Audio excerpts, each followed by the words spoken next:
धन्यवाद अमीश दयाल जी। करुणा के सागर तथागत बुद्ध के चरणों में कोटि कोटि वंदन करता हूँ। युग पुरुष बोधिसत्व बाबा साहेब जी के चरणों में कोटि कोटि नमन।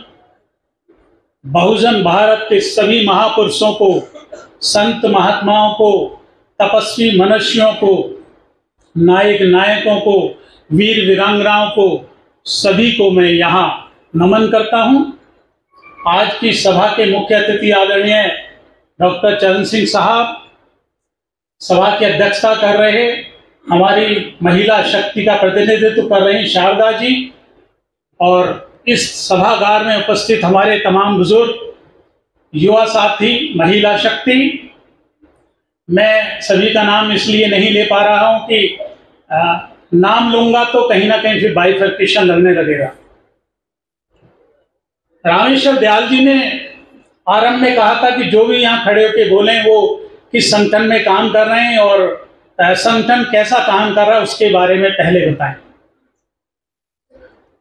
मैं अपनी आयु के अगले माह में 70 साल पूरे कर लूंगा और 93 से तकरीबन 32 साल से मैं विभिन्न संगठनों से जुड़ करके समाज में काम कर रहा हूं।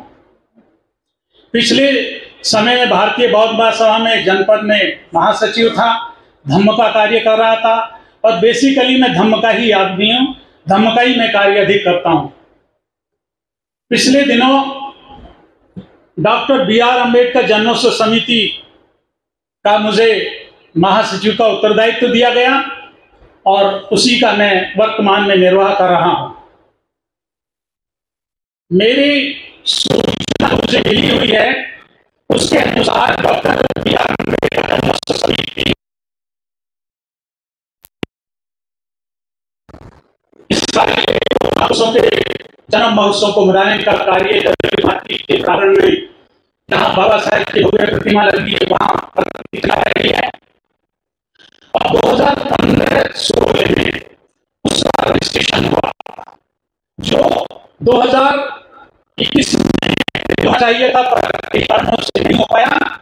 अब उसका रिन्यूअल 2024 में हो चुका है और संस्था बहुत विधिवत कार्य कर रही है, सिस्टम में लगभग ढल चुकी है। आने वाले समय में मैं आपको आश्वस्त करता हूं कि संस्था का यथाशीघ्र अपना कार्यालय होगा, अपनी जगह होगी जो जन्म समिति के नाम से होगी। जगह देख ली गई है, आगे की कार्रवाई इसमें होने वाली है। ये तो संस्था की बात हुई। अब जिस विषय पे चर्चा चल रही है, जो विषय वहां लिखा हुआ है, उससे पहले हम ये तो जानना चाहें कि संगठनों की आवश्यकता क्या है, संगठन क्यों बनाए जाते हैं, या संगठन में जो सदस्य होते हैं क्या संगठन ऊपर होता है या सदस्य ऊपर होता है। शायद आप सब लोग इस बात को मानेंगे कि संगठन सबसे ऊपर है, उसका कोई भी पदाधिकारी हो, कोई भी सदस्य हो, वो संगठन से ऊपर नहीं है। यदि मैं वर्तमान में जन्मोत्सव समिति का महासचिव हूं तो मैं समिति की वजह से हूं, मेरी वजह से समिति नहीं है। तो यहां हमारे संगठनों में बेसिकली जो बुनियादी तौर पे गलती हो रही है वो यही समझने की हो रही है कि मैं समिति से ऊपर, जो बेहद गलत है। इसीलिए संगठनों की आवश्यकता यूं पड़ी कि जो संगठन है ये समाज की संरचना को स्ट्रेंथन करते हैं, शक्तिशाली बनाते हैं, और जब जब समाज की संरचना पे संगठित होगी, शक्तिशाली होगी, तो जो ये राजनीति जिसके लिए आज लालायित होकर के दौड़ रहे हैं उसका द्वार तभी खुलता है। उसका बेसिक फाउंडेशन समाज की संरचना ही है। यदि समाज संगठित होगा तभी आपकी राजनीतिक सफल हो सकती है, अन्यथा नहीं। आज हम समाज को छोड़ के राजनीति की तरफ भाग रहे हैं, वर्तमान परिवेश ऐसा ही है।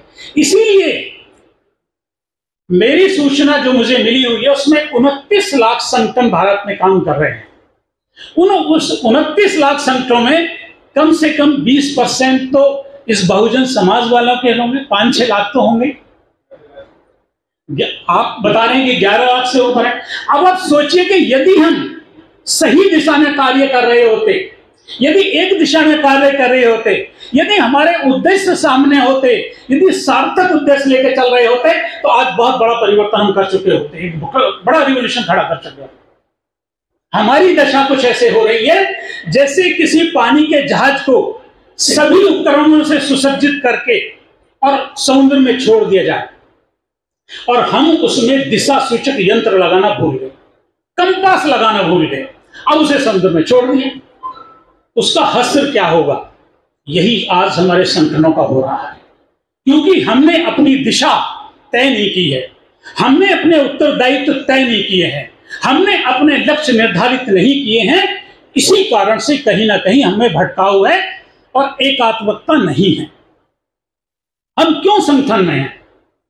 हम तो समाज में मानव ही हैं। तथागत बुद्ध ने सबको बताया कि मानव मानव एक समान है। अंतर कहां है? केवल विचारधारा में। यदि अंतर विचारधारा का है तो एक विचारधारा क्यों नहीं हुई? जब हमारे आदर्श एक हैं, हमारे महापुरुष एक हैं, हमारे बाबा साहेब एक हैं, हमारे ज्योतिबा फूले जी एक हैं, माता रमाबाई जी एक, जब एक है तो एकात्मा क्यों नहीं है?